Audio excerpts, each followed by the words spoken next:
हम लोग स्वाध्याय शुरू करते हैं। आज हम लोग तुलसी दल का ही जो स्वाध्याय कर रहे हैं उसी से आगे बढ़ते हैं।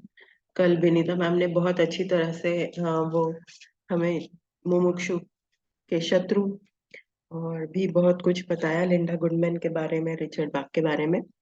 तो आज हम वहीं से शुरू करते हैं, मतलब next page, next part, next page से। तो आपके पास जो किताब है वो आप देख लीजिए। मेरे पास जो पीडीएफ है वहां पर मोहम्मद का जो मोहम्मद जी का जो अध्याय है वहां पर से मेरी पीडीएफ में 35वां पेज होगा। अगर आपके प्रिंटेड है तो 100 के करीब शायद होगा, 80-90 करीब होगा। तो आप वहां पर खोल लीजिए। तो मैं धीरे धीरे पढ़ूंगी और आप भी उसको, आपके पास भी अगर इस विषय में कुछ बोलना हो तो आप अनम्यूट करके बोल सकते हैं। तो मोहम्मद जी, जैसे कि आपको पता है कि बहुत ही आदरणीय गुरु हैं। तुम्हें धरती पर अंकुर जैसे उगना चाहिए, ऐसे अल्लाह ने किया है। जब फिर धरती में भेजता है, नए रूप से और ऊपर लाता है।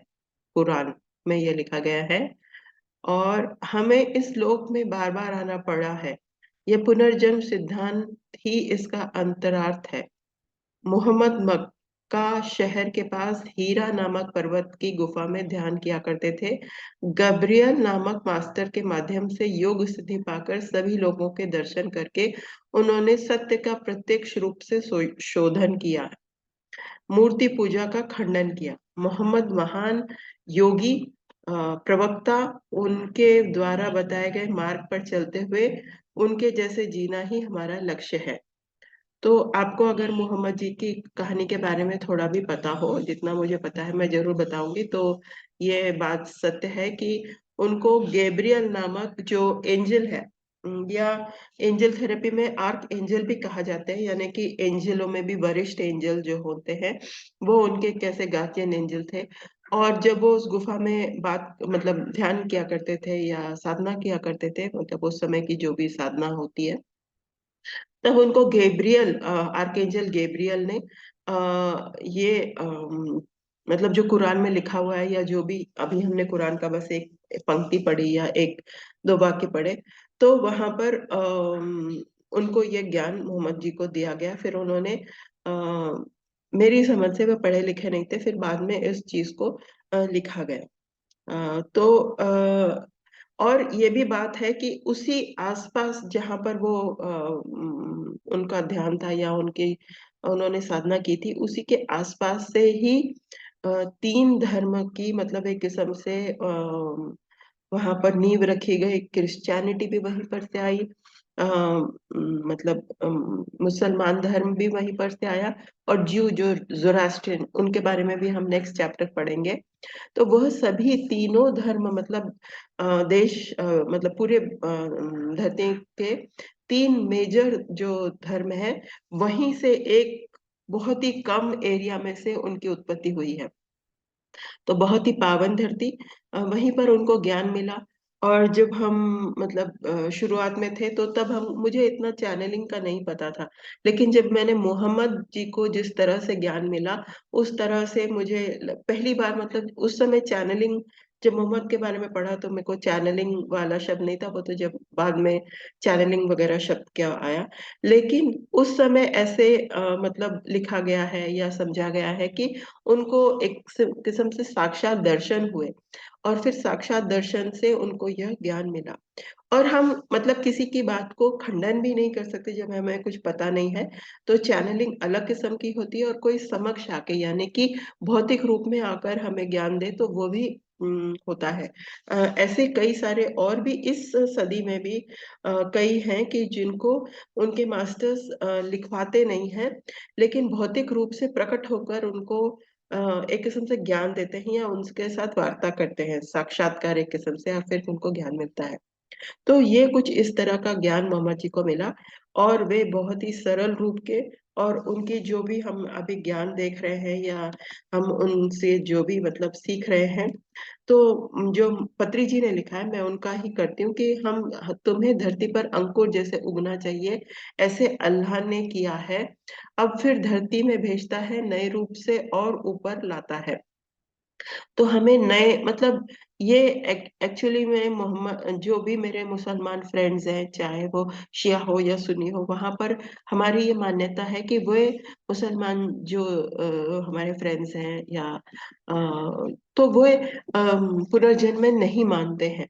वहां पर ये ऐसे मत होता है कि हम एक ही बार जन्म लेते हैं और फिर हम एक मतलब एक शब्द होता है कि आखिरी दिन का, लास्ट डे का, जजमेंट डे तो खैर अंग्रेजी शब्द हुआ, कोई दूसरे मतलब कोई शब्द है कि आखिरी दिन का वहां पर एक किस्म से अ, किसी आत्मा रूप में, मतलब भौतिक रूप में नहीं, किसी रूप में हम भगवान का या जो ईश्वरी शक्ति है उसका वेट करते हैं, तब वह जजमेंट देती है। तो ये ऐसा मान्यता है। लेकिन जो पत्री जी ने लिखा है, हमें इस श्लोक में बार बार आना पड़ा है, ये पुनर्जन्म सिद्धांत का ही एक अंतरार्थ है। तो पत्री जी ने उन्हीं वाक्यों को ये कहा कि जो अल्लाह भी है वे भी ये कह रहे हैं कि कुरान में जो लिखा है वह भी ये कह रहे हैं कि धरती में बार बार आना होता है, और पुनर्जन्म का सिद्धांत वहां पर भी एक अलग तरीके से कहा गया है। तो ये मक्का और मदीना जो हम अभी भी सुनते हैं कि वहां पर हर साल कोई मतलब सभी वहां पर जाते हैं, वहीं पर ये हुआ। हाँ, लेकिन ये बात है कि मूर्ति पूजा का वहां पर खंडन किया गया, और मूर्ति पूजा को वहां मतलब कुरान में या कुरान के जो भी टीचर्स हैं वे उन मूर्ति पूजा में विश्वास नहीं करते हैं। इसलिए आपने देखा होगा कई सारे आप हमारे जो मुस्लिम फ्रेंड्स हैं वो अम, किसी मंदिर में नहीं जाएंगे, लेकिन जो भी वो दिशा होती है कि उनका मतलब जिस तरफ मक्का होता है उस तरफ मुंह करके वे अपना मतलब नमाज अदा करते हैं, और डायरेक्शन या बुक उनके लिए सर्वोपरि होता है। इसके अलावा वो मूर्ति में मतलब विश्वास नहीं करते हैं। तो खैर इसमें और अधिक नहीं है, अगर आपको कुछ जान तो बेसिकली ये जो भी धर्म आए हैं तो वो पिछले जो जो पेगनिज्म मतलब जो पहले के थे, जो नेचर को मानते थे या पत्थर में भी भगवान मानते थे, उसके एक किस्म से विरुद्ध में आए होंगे। और हमें ये मानना चाहिए कि कोई भी धर्म क्या होता है, पूरे थाउजेंड्स ऑफ इयर्स में उसका उसके रूल्स इतने क्लिष्ट, इतने हार्ड हो जाते हैं कि फिर उनको तोड़ते हुए कोई दूसरा धर्म या कोई दूसरे नीचे नई लर्निंग या टीचिंग्स आती है। तो यही अगर हम रिलीजन की भी हिस्ट्री पढ़ें तो पिछला जो रिलीजन था या पिछली जो मान्यताएं थी उसमें जो भी कुप्रथा हो गई थी उसको न मानते हुए नए नए रिलीजन्स सामने आते गए हैं। तो ये मेरा मानना है, बाकी आप लोग भी जोड़ सकते हैं। पत्री जी ने कहा है कि हमें उनके बारे में जानना चाहिए। तो जोरास्टर मत के संस्थापक जोरास्टर महर्षि थे हैं। उनके द्वारा बताए गए अनमोल मोतियों में से एक मोती है, तुम्हारे पास जितना है उतने में हमेशा संतृप्त रहो, लेकिन आत्मा की प्रगति में तो कभी भी संतृप्त मत बनो। और एक अनमोल मोती, अपनी आत्मा रूपी नदी के प्रवाह का शोधन करो, अपने परिणाम क्रम के बारे में सोचो, अपने पूर्व जन्मों के बारे में, पूर्ण आत्मा के बारे में, तुम किस लोक से आए हो इसके लिए में परिशोधन करो। यही जोरास्टर का संदेश है। तो जोरास्टर के बाद सभी परम आचार्य इस परम सत्य को समझाते हैं, यही परम आचार है। आचार्य जो कहते हैं वह वही आचरणीय परम आचार होता है। तो हम जोरास्टर वाला धर्म जो है वो पारसी नाम से, मतलब पारसी कम्युनिटी के नाम से हम समझते हैं उसको। और पारसी कम्युनिटी एक किस्म से पर्शिया, वही मतलब पर्शिया उसी मिडिल ईस्ट वाले जगह पर से ही उनका मतलब एक किस्म से उद्गम हुआ है। और वहां पर क्योंकि काफी सारे धर्म थे तो वह फिर अलग अलग जगहों पे बट गए। कई सारे पारसी तो बंबई और गुजरात के तटों पर तक आए, और वहां के तत्कालीन राजाओं ने या महाराजाओं ने उनको शरण दिए। इसके बाद अगर हम ज़ोरास्ट्रियन जैसे 400 साल पहले, 500 साल पहले जब पारसीज आए, तब उन्होंने यहाँ पर की प्रथा अपनाई, और ये पारसी लोगों में एक बहुत मतलब एक किस्म के प्रोग्रेसिव एटीट्यूड है। अगर आप पारसीस को देखेंगे तो वो जहां पर गए, मतलब जहां पर वो शरण लेकर गए, वहां की उन्होंने कई सारी चीजें अपनाई। लेकिन उनका जो मूल तत्व है कि जितना आपको चाहिए वह आप वही अनमोल मोती आप मोतियों जोरास्ट्रियन तुम्हारे पास जितना है उतने में ही हम हमेशा तृप्त रहे। ये बात जो है उन मतलब गांठ बांध ली उन्होंने। और आप किसी भी पारसी को देखेंगे तो उनमें बल्कि ये भी बात है कि वो बड़े कंजूस होते हैं, मतलब ये ऐसे मजाक के लिए मैं कह रही हूँ। लेकिन काफी अच्छे से अकाउंटेंट बहुत, क्योंकि वो मैथ्स वगैरह में, साइंस वगैरह में उन्होंने पहले, जैसे मैंने कहा कि प्रोग्रेसिव है। इसके अलावा उनकी जो प्रथा हिंदू धर्म से अलग है, वह आपको पता होगा कि वहां पर न दफनाते हैं न जलाते हैं। और जो मृत शरीर होता है उसको एक किस्म से टेम्पल या छत पे रख देते हैं, ताकि हर चीज काम आ जाए, यानी चिड़िया उसे खा जाए या वो अपने आप ही एक किस्म से मतलब शरीर भी एक किस्म से का भी काम हो, ये उनका एक तरीका है।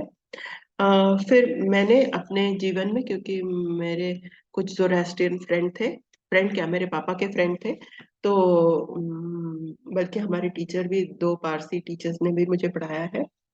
तो मुझे जाने का अवसर मिला था पारसीज जनेऊ संस्कार में। अब जनेऊ संस्कार बाकी पूरी पारसी कम्युनिटी में होता है कि नहीं, पर मतलब जनेऊ संस्कार या उपनयन तो हम हिंदू धर्म में मानते हैं, पर जो उसका एक रूप कि 7-8 साल के जो बच्चे को धर्म के बारे में एक अलग तरीके से समझाना कि आपकी क्या सोशल ड्यूटीज हैं, क्या पेरेंट्स के प्रति ड्यूटीज हैं, वो सब कुछ करने का एक सेरेमनी थी, उसमें हम गए थे। और तो फिर मुझे लगा कि मतलब पैरेलल है, कुछ कुछ चीजें पैरेलल हैं पारसीज पर्शियन जो ज़ोरास्ट्र समाज में और हिंदू समाज में। इसके अलावा पारसीज जो होते हैं, अगर आपने हिस्ट्री पढ़ी हो तो उन्होंने बहुत पहले ही अंग्रेजी सीखने की जो मतलब मैं ब्रिटिशर्स के टाइम का बोल रही हूँ, तो जो ब्रिटिश अ, हमारे साथ मतलब इंडिया में आए, तो ब्रिटिशर्स के साथ इंग्लिश सीखना, ट्रेड करना, मतलब ये पहले पहले पारसी समुदाय ने ही शुरू किया था। मतलब प्रोग्रेसिव कहने का अर्थ है कि जो शरण मतलब कई सालों से या 200-300 सालों से कहीं से आए थे, तो उनमें ये प्रवृत्ति थी कि वे नई नई चीजों को सीखें या नई अपॉर्चुनिटी को समझें। फिर धीरे धीरे आपने देखा होगा कि कई सारे जो पारसी बिजनेसमैन जो आगे बढ़े हैं, क्योंकि वो 200-300 साल से उन्होंने ट्रेड किया है। और फिर उनके बड़े बड़े बिजनेस जो भी कम्युनिटीज हैं, बिजनेसेस हैं, तो ये पारसी समाज के बारे में मैं जानती हूँ। और वे बहुत ही जिंदा दिल होते हैं, उनकी पार्टीज वगैरह काफी एक किस्म से खुशहाल किस्म की होती हैं, समृद्ध लोग तो हैं ही, मतलब हिंदुओं के क्योंकि कम है, तो उनकी तादाद भी कम है, उनका रहन सहन थोड़ा सा एक किस्म से मुझे लगा कि समृद्ध है पारसी कम्युनिटी। बाकी मेरी नॉलेज कम भी हो सकती है। तो गुजरात और महाराष्ट्र में ज्यादा है, और जगहों पे कितने हैं इतना मुझे पता नहीं है। अब हम अगर आपको कुछ कहना है ये एंड पे कह सकते हैं। हम तीसरा भी कर लेते हैं, जलालुद्दीन रूमी। तो इनके बारे में तो बहुत लोगों को पता होगा कि पर्शिया देश के जलालुद्दीन रूमी एक महान सूफी संत थे। उनके द्वारा कहा गया एक सत्य वाक्य, मैं खनिज जैसे मरकर अंकुर के रूप में परिवर्तित हुआ, अंकुर जैसे मरकर कीट बनकर पैदा हुआ, कीट जैसे मरकर मनुष्य के रूप में अवतरित हुआ। अब मैं किस लिए डरूं, मर जाने से मुझे क्या नुकसान है। इतना ही नहीं, मनुष्य जैसे भी मर जाऊंगा, मर कर मैं देवता बनकर देवलोक में जाऊंगा, वहां से और भी ऊपर के लोकों में जा सकता हूँ। शायद मैं और भी ऊपर जाकर उस स्थिति पे पहुंच जाऊंगा जहां कोई कल्पना भी नहीं कर सकता। कई जन्म, कई लोक और कई अनुभव, यह जीवन अनंत विनोदपूर्ण महाविज्ञान यात्रा है, यही रूमी के जीवन के अनुभव का सार है। अब रूमी के बारे में मतलब पोएट तो है ही, रूमी के बारे में, और मैं फेमस पोएट है। इसके अलावा रूमी भी उसी, देखिए खास हम लोग उसी एरिया में से आज चैप्टर्स ही उस तरह के हैं। तो जलालुद्दीन रूमी, इनके बारे में हम पढ़ रहे हैं। तो ये एक किस्म से इन्होंने जो प्रथा, जैसे कि वहां पर हम बताएंगे, मतलब पर्शियन है। तो बाद में जो रूमी के, एक मैं बता देती हूँ फोटो अगर देखना है तो, क्योंकि यहाँ पर जो है, देखिए 11वीं 12वीं शताब्दी में ये काफी सारे मतलब पोएट थे। अब इस इनके जो बाकी स्टूडेंट्स थे, या इनकी शैली में जो बाकी पोएट्स थे, उन्होंने फिर म्यूजिक और डांस, और खास किस्म के डांस को एक किस्म से प्रोत्साहन दिया। और फिर पोइट्री और सूफीज्म, जो अब हम सूफीज्म के नाम से जानते हैं, उस प्रथा की एक संस्थापक कह लीजिए, फादर कह लीजिए, उस तरह का इन्होंने रखा। और ये कुछ कुछ चीजें जो कि मतलब कि मुसलमान धर्म में इस तरह का था कि काफी, जैसे कि खुशी नहीं होना, या मतलब खुशी को व्यक्त नहीं करना, या इस तरह की चीजें कि मतलब आर्ट फॉर्म्स के बारे में थोड़ी सी क्या कहते रूल्स थे, मतलब कि रूल्स उसके अगेंस्ट में नहीं जा सकते थे। जैसे कई सारा आपने भी देखा होगा कि कई अभी भी जो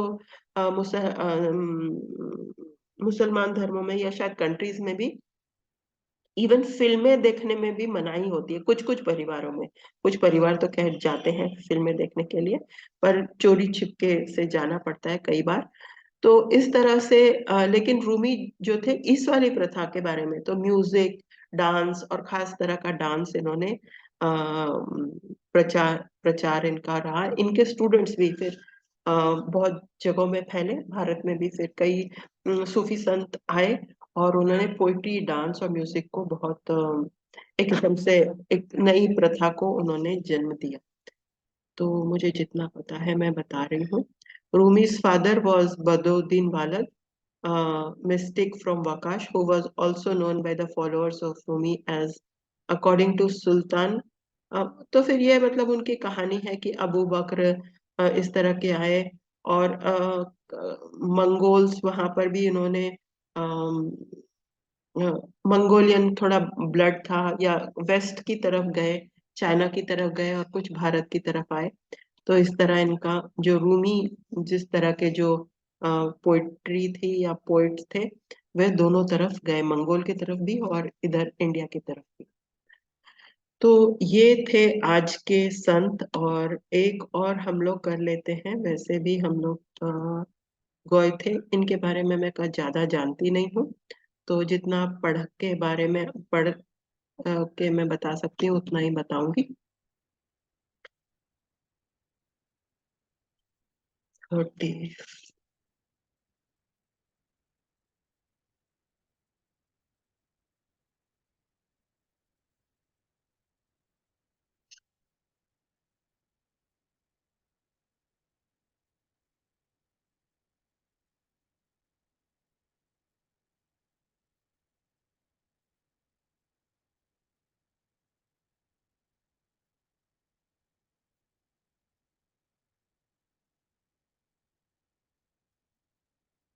पेज गुम हो गया, वहां पर ढूंढ रही हूँ।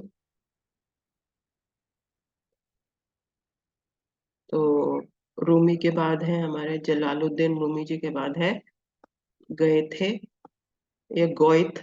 ये जहां तक मुझे पता है कि इसको गोइत थे, GOETHE से लिखते हैं। तो लेकिन अगर पत्री जी की किताब में आया है तो गए थे ही बोलेंगे। यूरोप के अब टीचर हैं ये। यूरोप के आधुनिक युग के महान तत्व वेता, महान मेधावी, जन्म और मरण रूपी परिणाम, कर्म धर्म, जो तुम सब जब तक नहीं समझते तब तक इस धरती पर तुम ऐसे अतिथि हो जिसमें गम्य को जाना पहचाना नहीं है। तुम्हें मृत्यु नहीं है, तुम्हें मरकर भी मरते नहीं, इसे समझकर इस धरती पर महाराजा जैसे जीवित रहो। यही हमारी कई गए थे का संदेश है। जर्मनी के महान पंडित गए थे आध्यात्मिकता में अग्रण्य है। तो ये पूरी थियोलॉजी जो बाद में वेस्टर्न थॉट के नाम से आई, यहाँ से प्रेरित है। अगर आप जो भी मॉडर्न साइकोलॉजी या इस तरह के जो भी हम लोग पढ़ते हैं, या वेस्टर्न थॉट जो यूरोप में बाद में फ्रेंच रेवोल्यूशन तक बहुत ही आगे बढ़ गया था, वो वहाँ के उस एरिया के, यूरोप के एरिया के गए थे या गए थे, जैसे कि पत्री जी ने लिखा है। तो मैं उतना ही जानती हूँ जितना इस बुक में लिखा हुआ है, इस बुक में। बाकी जुड़ने के लिए बहुत बहुत धन्यवाद। और अगर आप इन चारों या किसी भी चीज के बारे में जो आज डिस्कस हुआ है, या ध्यान के बारे में कुछ अगर आप बताना चाहते हो, या कोई भी और एक्सपीरियंस, अभी हम तुलसी दल के काफी सारे सेशंस कर चुके हैं, तो मोस्ट वेलकम।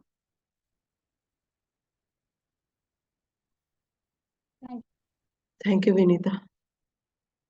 तो फिर शायद सभी लोग चुप से हैं, कोई बात नहीं।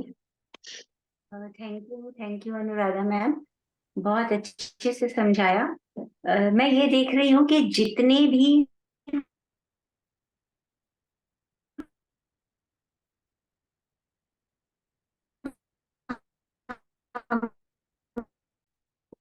मैं बस इतना ही ऐड कर रही थी कि सभी टीचर्स एक जैसा बोलते हैं।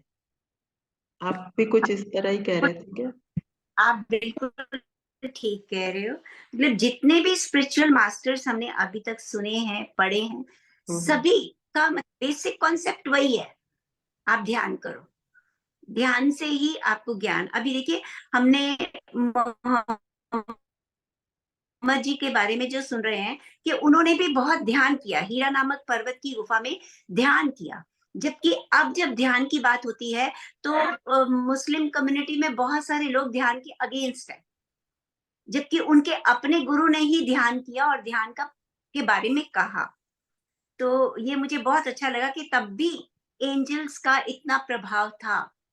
कब मोहम्मद थे और उनका इतना प्रभाव था कि वो इससे गैब्रियल नामक आर्कीएंजल से कनेक्ट हुए, उनसे सिद्धियां प्राप्त की, कई लोगों में भ्रमण किया।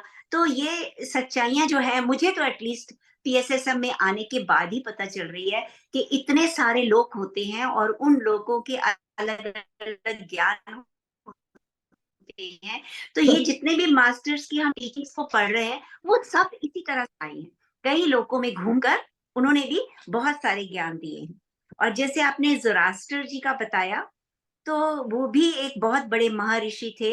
इवन मैं जो बुक के ऑडियो बना रही हूँ उसमें भी इनका जरथुस्त्र का नाम है। वहां पे भी साईं बाबा बताया। उनके भी मतलब उनके कथन शुरू से ही ऐसे हैं, वो भी ध्यान की तरफ ही ज्यादा थे। और उनके भी मतलब इन सब के ना जो कॉन्सेप्ट है, जो शिक्षा है। ये इको हो रहा है ना?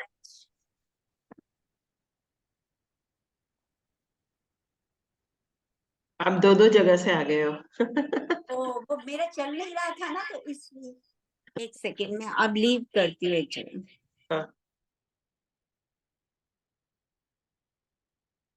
पता नहीं आज लैपटॉप में क्या हो रहा है। तो जरथुस्त्र जो महर्षि हैं, उनके बारे में और भी मैंने एक दो बुक्स में पढ़ा है। और उनके भी विचार हमारे चाहे वो अब हम रिलीजन में बट गए हैं, हिंदू रिलीजन, क्रिश्चियन रिलीजन, सभी रिलीजन्स के जितने भी आध्यात्मिक गुरु हैं, सबकी सेइंग एक ही है। सब उसी तरह से कर रहे हैं, सभी उसी तरह से ध्यान के थ्रू ही ज्ञान पा रहे हैं। तो उनका भी मुझे बहुत अच्छा लगा कि तुम्हारे पास जो है उसमें हमेशा संतृप्त रहो। मतलब फिजिकल वर्ल्ड में, मटेरियलिस्टिक वर्ल्ड में तुम्हें जो मिला है उसी में संतुष्ट रहो, पर आत्मा की प्रगति के लिए कभी भी संतृप्त मत होना। मतलब वहां पे हमें वही कल जैसे उन्होंने बताया था, विनीता ने, मुमुक्ष के शत्रुओं में, कि परिमित ज्ञान लेकर नहीं रहना, वो हमारा शत्रु बन जाएगा। तो उस ज्ञान को बढ़ाना ही है। और आत्मा रूपी नदी के प्रवाह का शोधन करो। तो आत्मा रूपी नदी का प्रवाह में तो हम तभी जाएंगे ना जब हम ध्यान करेंगे। मैं सिर्फ एक ही लिंक बता रही हूँ कि सभी ने ध्यान के लिए कितना ज्यादा कहा है। और जो जलालुद्दीन रूमी है, उन्होंने देखिए चारों क्या थे, हमारे हम जैसे पहले हम मिनरल्स किंगडम में आए, फिर हम प्लांट किंगडम में, फिर एनिमल किंगडम में, फिर ह्यूमन किंगडम में। तो इन्होंने भी यही कहा है कि मैं खनिज जैसा मरकर अंकुर के रूप में परिवर्तित हुआ। मतलब मिनरल किंगडम से खत्म हुआ तो मैं प्लांट बना, सीड बना और अंकुरित हुआ, और प्लांट के बाद मैं मरकर जंतु बना, और जंतु से फिर मैं मनुष्य बना। और अब मैं डरूं क्यों? मर जाने से मुझे क्या नुकसान है? इतना नहीं कि मैं मनुष्य बनकर भी अगर मैं मर जाता हूं तो मैं देवता लोक में, देवलोक में देवता बनकर जाऊंगा, और वहां से और भी ऊपर लोगों को जाऊंगा। बहुत अच्छा लगा मुझे ये वाला पार्ट कि हमें मतलब हमारे पत्री जी ने भी यही कहा है कि मृत्यु को मृत्यु मत समझो, आत्मा कभी मरती नहीं है। इन्होंने उसको दूसरी तरह से प्रेजेंट कर दिया है, सिर्फ कि एक किंगडम से दूसरे किंगडम में, दूसरे से तीसरे में, और अल्टीमेटली देवता लोक में, और देवता लोक के बाद भी कई लोकों में जाऊंगा। सो मैं मृत्यु से क्यों डरूं? कुछ कुछ चीजें ना ये मुझे आज अच्छी लगी बहुत। जी thank you ma'am, so much. आपने बहुत अच्छी तरह से उनको पिरो दिया, एक माला में पिरो दिया। बहुत बहुत थैंक यू। और यही होता है जब हम किसी का सुनते हैं ना, तो उसमें से जो पॉइंट्स आते हैं तो वो दोबारा कोई अंडरलाइन कर दे तो बड़ा मजा आ जाता है उसको। Thank you. तो वो भी मतलब पुनर्जन्म का भी जो है कि वो अलग अलग तरीके से कह रहे हैं, हम भी यही कहते हैं। अगर और अगर हम वो समझें कि हमारा इवोल्यूशन कैसे हुआ, जो डार्विन की जो थ्योरी है वो भी एक तरह की उसी तरह की है।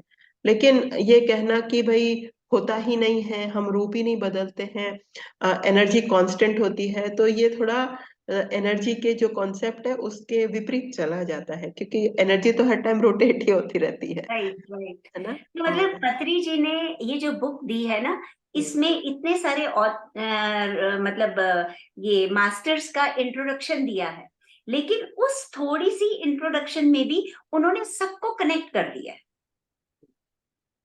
है ना। जी मैम। सबका जो मेन कॉन्सेप्ट है वो वही है, हम्म ध्यान करो और ज्ञान पाओ।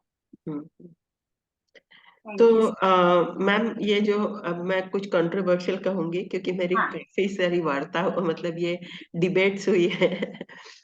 जब किसी मतलब मुस्लिम प्रथा के कोई भी टीचर से हम बात करते हैं कि मुसलमान वहां पर भी ध्यान बताया जाता है, या मैं जैसे पार्क में जाती थी तो वहां पर जैसे कई जगह पर जो नाम ले लेते हैं, यानी कि अजपा जप का या किसी तरह का, तो उनको ध्यान के बारे में बताना बड़ा मुश्किल हो जाता है। यानी हिंदू धर्म में भी इस तरह का कि हमने तो नाम ले लिया है, अर्थात कि हमने किसी को गुरु मान लिया है, तो अब हम ध्यान कैसे करें। मैंने ये इस बात पर कई लोगों के साथ चर्चा की है, वो हिंदू धर्म। तो वैसे ही मुसलमान धर्मों के साथ कि भाई हमारे जो, अगर मैंने ये कह दिया कि भाई वहां पर तो ये जो किताब है वो भी एक टीचर के द्वारा आई है, और वो मतलब ध्यान के कारण आई है या मतलब साधना के कारण, ये जो शब्द अगर हम इस्तेमाल कर लेते हैं तो उसका बहुत एक किस्म से डिबेटेबल पॉइंट हो जाता है कि उन्होंने को कुछ ध्यान नहीं मिला था। मतलब कहने का अर्थ है कि देखिए, हम भी मतलब सीख रहे हैं, हमको ये शब्द आ गया है कि ध्यान साधना के बाद कुछ ज्ञान मिलता है, लेकिन कई जगहों पर हमें मतलब इस तरह से बताया जाता है बचपन में कि भाई वो स्पेशल थे इसलिए उनको वो ज्ञान मिल गया। लेकिन जब हम उसकी मतलब क्योंकि हम ध्यान में आ गए हैं, तब हम उसकी गूढ़ बात को समझते हैं, है ना। कि भाई जब हम ध्यान में जाते हैं तो हम मतलब किसी एक अवस्था में पहुंचते हैं, तब वह ब्रह्मांडीय ऊर्जा के द्वारा हमें ज्ञान मिलता है, तो हमें ये जो सूक्ष्म बातें हैं वो पता चली हैं।